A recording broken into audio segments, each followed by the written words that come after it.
کس شان سے چلے ہیں راستہ طے کرتے ہوئے، کس شان سے چلے ہیں، یہاں تک کہ نیشاپور آ گیا، مرو میں داخل ہو گئے۔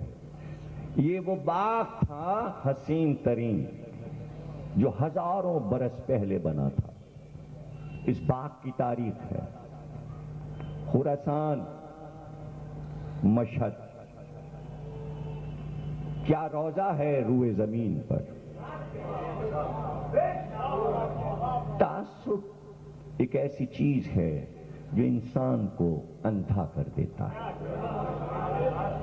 جس دن جنرل مشرف کے جملے پہ پاکستان کے مسلمان روشن خیال بن جائیں گے تو آنکھیں روشن ہو جائیں گی، چشمے کی ضرورت نہ رہے گی۔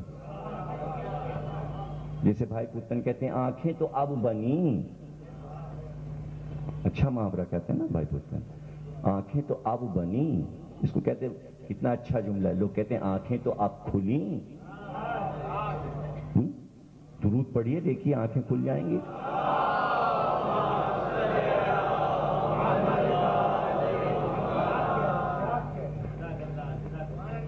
نور،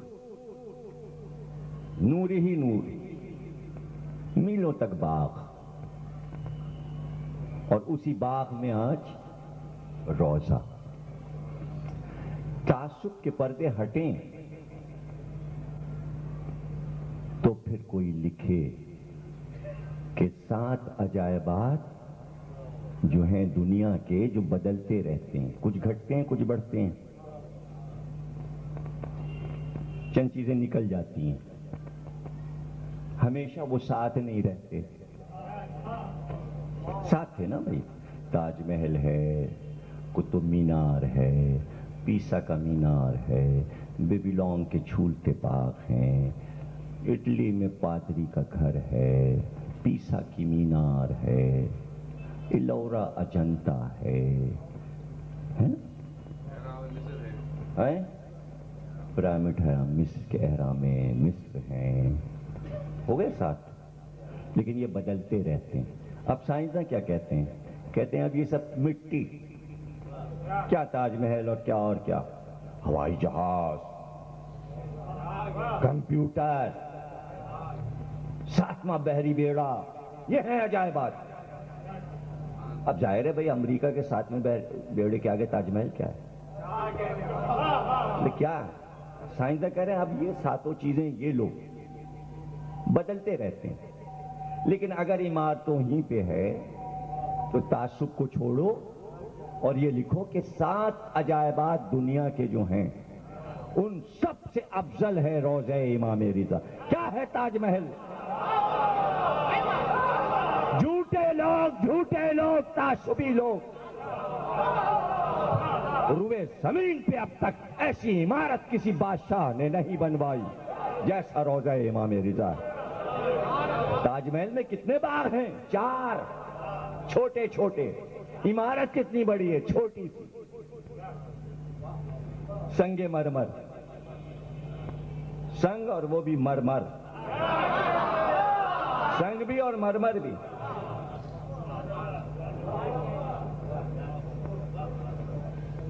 اور یہاں صحن تھکا دیں، اگر چند چپ رہے ہیں، مجھے تقریر کرنے دیں، خاموش ہیں بالکل، ابھی بالکل بیٹھ ہم کو مت خراب کریں، تقریر سنیں۔ ایک صحن سے دوسرا صحن اگر پار کریں تو تھک جائے۔ 7 دروازے پار کر کے، بے وقوفی مت کریں، اس وقت میں روضے میں ہوں، آپ نہیں پہنچ رہے تو میں کیا کروں؟ اس لیے مجھے ایک کیف ہے، میں امام کے زری تک پہنچ رہا ہوں، آپ یہیں بیٹھے ہوئے ہیں۔ ساتھ کیوں نہیں چلتے؟ ساتھ چلے میرے، پرواز کریں اپنے دماغ کی۔ دن کون سا ہے آج؟ امام کا روز ہے۔ 7 دروازے، بادشاہ عرب اور عجم،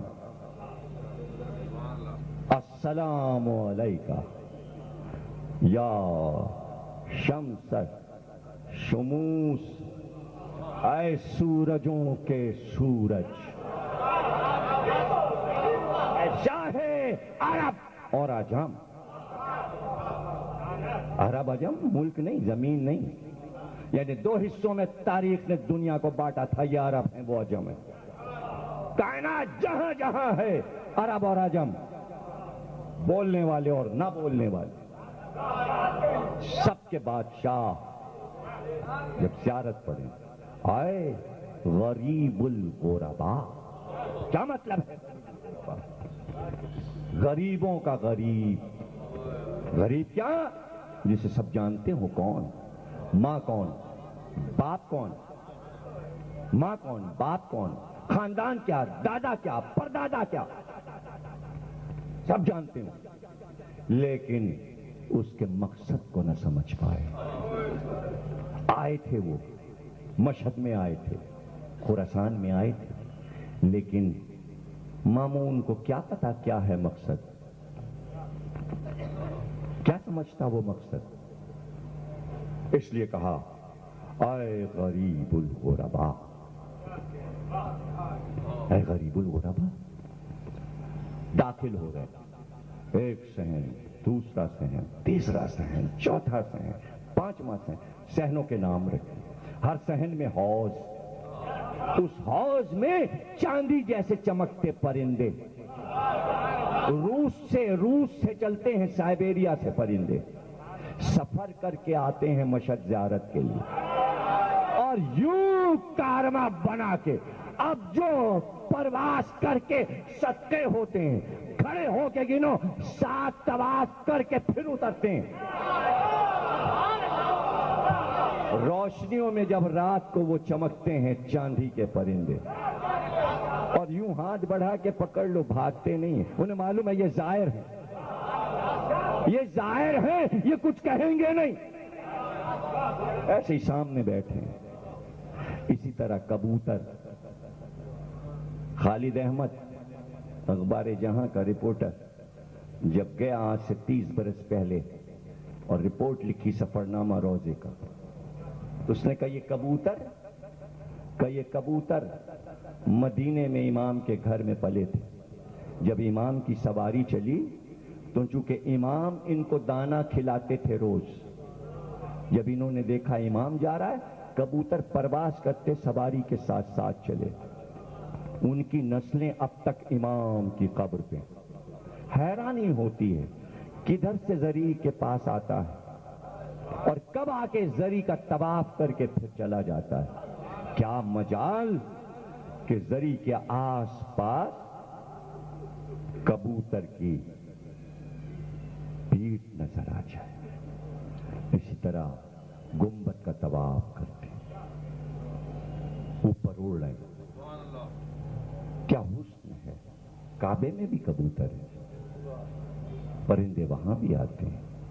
یہاں کی ایک شان، ایک فضا، کئی ہزار برس پہلے سکندر اعظم یونان سے نکلا دنیا کو فتح کرنے، یہاں تک آیا نا، ملیر تک آیا، لانڈی تک آیا، سندھ سے گزرا، جب ایران سے گزرا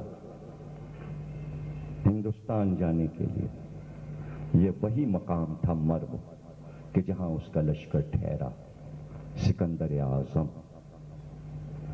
رات کو سویا، خواب میں دیکھا آسمان سے ایک ستارہ چلا اور زمین میں ایک مقام پہ غروب ہو گیا۔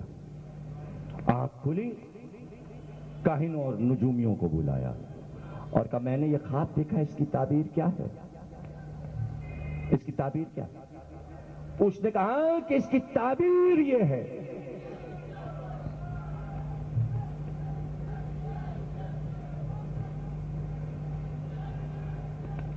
انجمنیں جا رہی ہیں ماتمی، آج ماتمی انجمنیں حسینیت زندہ باد کہتی ہوئی امام باڑے کے سامنے سے گزرے نا، اس لیے سب نے کہا حسینیت زندہ باد۔ یہی تو حکومت ہے، یہی تو حکومت ہے۔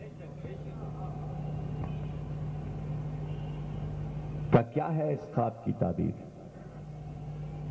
نجومی نے کہا یہ وہ جگہ ہے جہاں نبی کی اولاد میں سے کوئی عظیم انسان دفن ہوگا، اس کا نام علی ہوگا۔ سکندر اس جگہ پر صبح اٹھ کے آیا اور کہا یہاں ایک قبر بنا دو، نشان بنا دیا۔ سکندر اعظم نے یہ نشان بنا دیا۔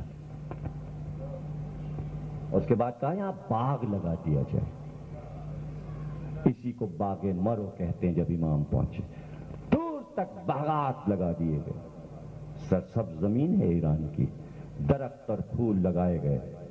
دیکھتے ہی دیکھتے وہ باغ صدیوں رہا۔ جب ہارون آیا اسے پتا چلا یہاں سکندر اعظم آیا تھا اور یہ اس کے ہاتھ کا لگایا ہوا باغ ہے، اور یہاں اس نے نشان لگایا ہے نبی کی اولاد میں سے یہاں کوئی دفن ہوگا۔ تو ہارون نے بھی یہ وصیت کی کہ میری قبر وہاں بنے تاکہ میں اس کے پہلو میں لیٹا رہوں، اس لیے ہارون وہاں دفن ہوا۔ یہ واقعہ کہاں سے پڑھا؟ کل کہیں پوچھ نہ لو کہ سکندر اعظم کا واقعہ کہاں سے پڑھا، تو کل کیوں حوالہ دوں؟ کل کا موضوع کچھ اور ہوگا۔ اب سنو، امام کا ایک ٹرسٹ ہے، آستانہ قدس اس کا نام ہے۔ ہم ذل صادق صاحب سب لوگ اس کے ممبر ہیں۔ وہاں ایک پرچہ بھی چھپے گا تو امام رضا کا روضہ ہم کو، ذل صادق صاحب کو مبارکباد کا کارڈ بھیجتا ہے۔ جو کتاب چھپے گی ہم لوگوں کے پاس آئے گی، اس لیے کہ ہم بھی ممبر ہیں، یہ بھی ممبر ہیں۔ وہ آستانہ قدس والے ہم لوگوں کو نہیں بھولتے۔ جب امام کی ولادت کا دن آتا ہے تو 14 کارڈ آتے ہیں، ہر کارڈ پہ روضے کا ایک رخ کی تصویر ہوتی ہے، اور ایک بڑا کارڈ ہوتا ہے جس پہ امام کی حدیثیں لکھی ہوتی ہیں، اور جس معصوم کی ولادت ہوگی اس پہ کارڈ آئے گا، اور آستانہ قدس سے جو کتاب چھپے گی وہ آئے گی۔ اس لیے کہ جو ہماری اور ان کی کتاب چھپتی ہے ہم وہ آستانہ قدس کو بھیجتے ہیں۔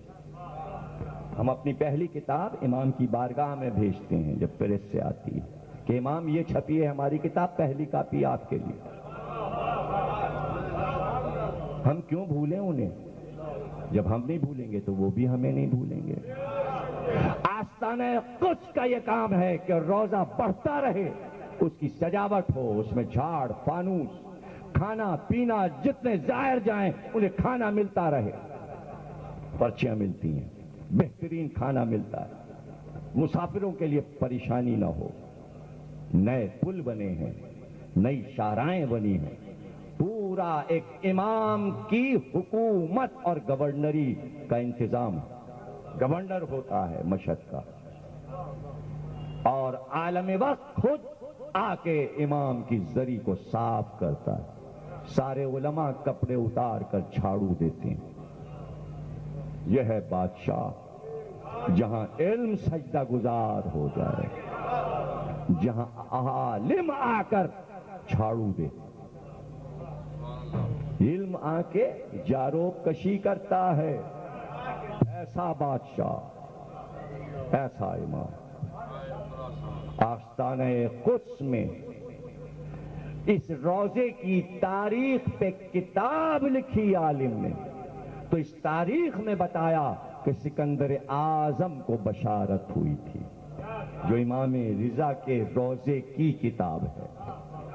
اور ایک رسالہ بھی نکلتا ہے ماہانہ آستانہ قدس اس کا نام ہے، اور اس میں جو کچھ معجزات روز ہوتے رہتے ہیں وہ مہینے میں جمع کر کے چھاپے جاتے ہیں۔ اب کس کو آنکھ کی روشنی ملی؟ اب کون فالج زدہ صحیح ہوا؟ اب کون تھا جس کا ہاتھ نہ تھا اور ملا؟ کون تھا جس کے قلب میں خرابی تھی تو وہ صحیح ہوا؟ کون اندھا تھا کہ آنکھیں ملی؟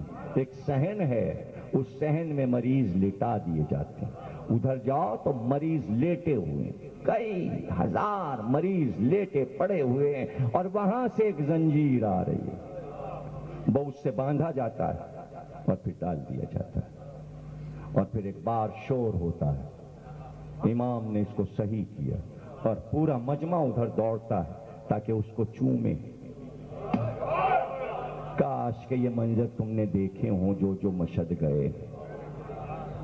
شہریار کہہ رہے ہیں میں نے یہ منظر دیکھا، میں نے تو کئی بار دیکھا، اور پھر لے کے بھاگتے ہیں اس کو کہ ایسا نہ ہو کہ اس کے کپڑے پھٹ جائیں۔ کیوں ایسا کیوں ہوتا ہے؟ ایسا کیوں ہوتا ہے؟ بچاتے کیوں ہیں؟ اس لیے کہ اس وقت ہوش میں کون ہوتا ہے کہ تبرک مل جائے